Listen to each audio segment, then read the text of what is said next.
Gracias, diputada presidenta. Compañeras y compañeros legisladores, el Grupo Parlamentario del Partido del Trabajo se suma a la conmemoración del 207 aniversario del natalicio del más universal de los mexicanos, don Benito Juárez García. En un día como hoy, hace 207 años, en un agreste lugar de la sierra oaxaqueña, San Pablo Guelatao, nació don Benito Juárez. Desde pequeño enfrentó la adversidad. Al morir sus padres, se trasladó a la ciudad de Oaxaca en busca de los horizontes que la pobreza, ignorancia y marginación de la zona donde nació no le podían ofrecer. A los 13 años, sin hablar español, llegó a la casa de don Antonio, donde una de sus hermanas era empleada doméstica. De la mano de su padrino, Antonio, aprende a leer y escribir en español y posteriormente se gradúa de abogado en el Instituto de Ciencias y Artes de Oaxaca. Parecía que sus penurias económicas habían llegado a su fin, puesto que podía dedicarse al ejercicio libre de su profesión jurídica. Sin embargo, los avatares por los que atravesaba la República lo obligaron a tomar partido entre los dos grandes grupos que disputaban el poder en el país, liberales y conservadores. En 1847, como diputado federal, aprobó el préstamo que el presidente Gómez Farías solicitó a la Iglesia para financiar la guerra contra los Estados Unidos, que de manera injusta nos había invadido y en lo que a la postre perderíamos más de la mitad de nuestro territorio. Con ese acto, entre muchos otros, el licenciado Juárez se percató que los intereses de la Iglesia Católica en México no eran ni remotamente los intereses de la sociedad mexicana, pues a este grupo, la Iglesia, solo le interesaba incrementar sus riquezas y que no se vieran afectados sus intereses. En octubre del 47 es designado gobernador sustituto en Oaxaca y en 1848 se le designa gobernador constitucional, cargo por el que es reelecto en 1849. En 1853 es desterrado junto con otros distinguidos liberales como don Melchor Ocampo y Ponciano Arriaga, pasando por Cuba hasta Nueva Orleans.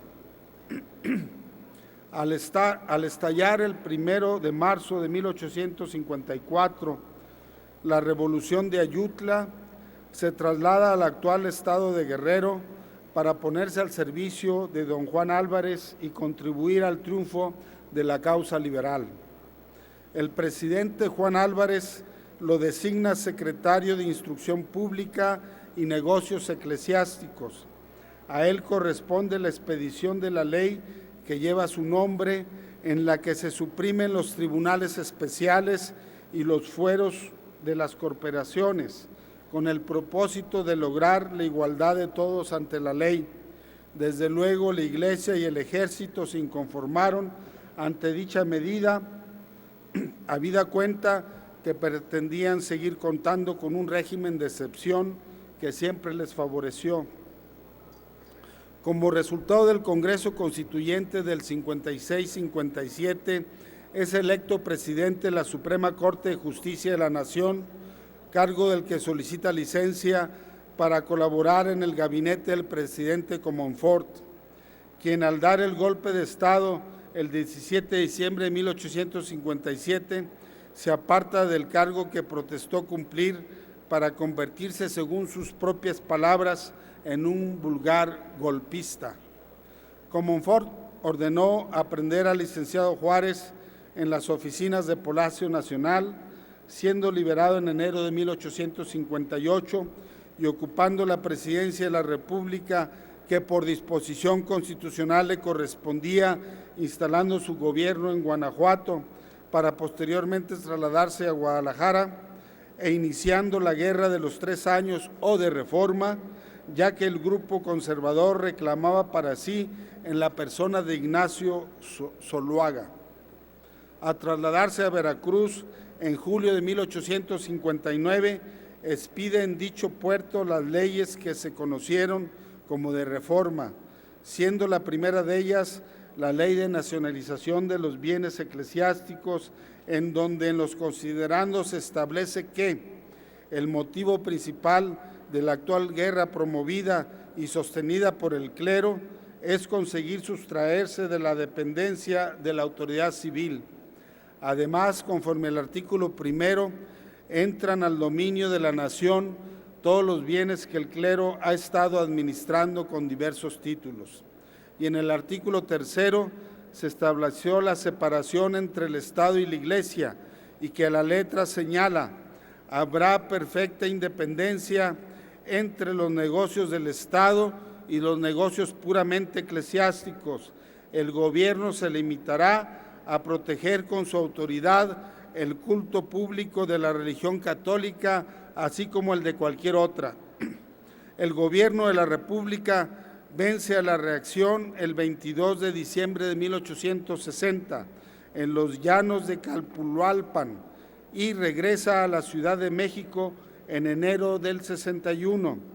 Ante la penuria económica, el presidente Juárez se vio obligado a promover una ley que suspenda el pago de la deuda pública por 2 años. La presión internacional obliga al gobierno a dejar sin efectos la ley y seguir pagando como se pueda y donde se pueda. En octubre de 1861 se integra con base en la Convención de Londres la alianza tripartita integrada por España, Inglaterra y Francia para exigir a México el pago de sus deudas. Con ese propósito arribaron a Veracruz la escuadra española, inglesa y francesa, lográndose una negociación exitosa con los gobiernos de España e Inglaterra.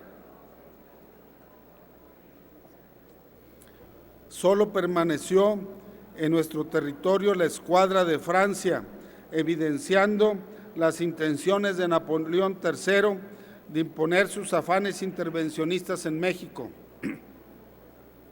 No obstante la grave situación de la patria, se logró armar al Ejército de Oriente, designando al general Ignacio Zaragoza como comandante del mismo.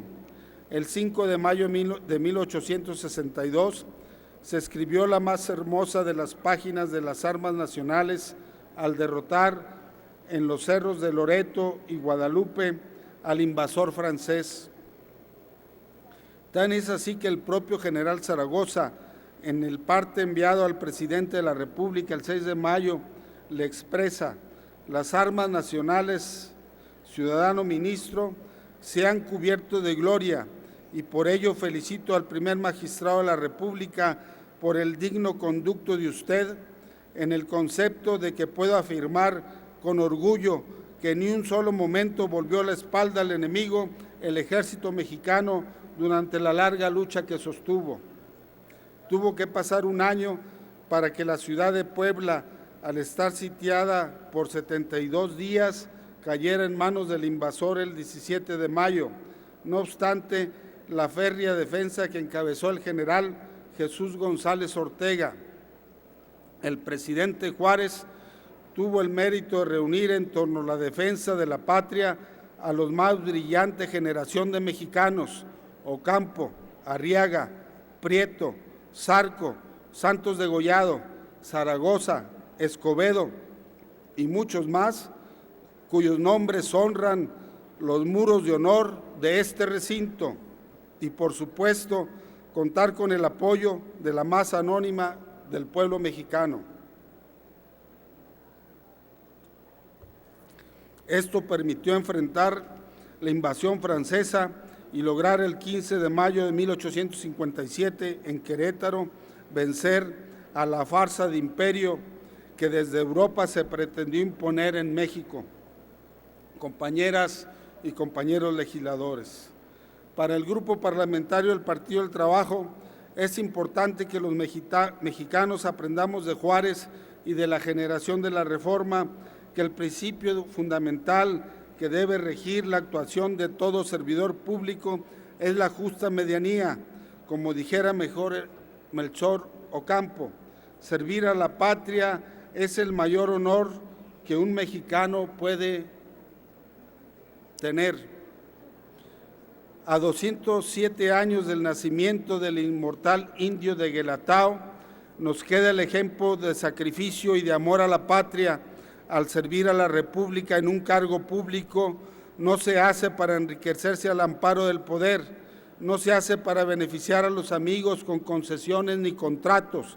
Es más, como él lo dijo, se debe vivir en la justa medianía.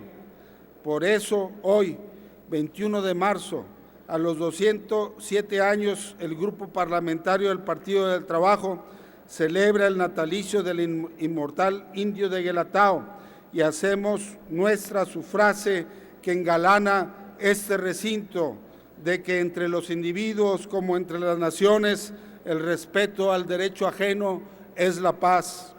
Juárez nos enseñó que gobierno que no cuenta con el apoyo popular no tiene viabilidad, que ningún gobierno puede enfrentar a los poderes fácticos como él lo hizo con la Iglesia si no cuenta con el apoyo de la gente.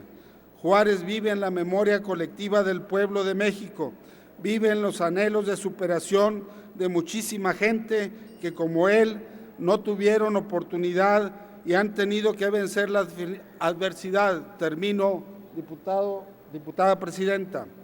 En el pasado reciente, un gobierno creyó que con sacar el retrato de Juárez de la residencia oficial de Los Pinos se le sacaba de la memoria colectiva de la historia del país. Nada más falso. El espíritu de Juárez vive en cada mexicano que ama la patria y que está dispuesto a transformarla, anteponiendo el interés de la República a cualquier interés faccioso.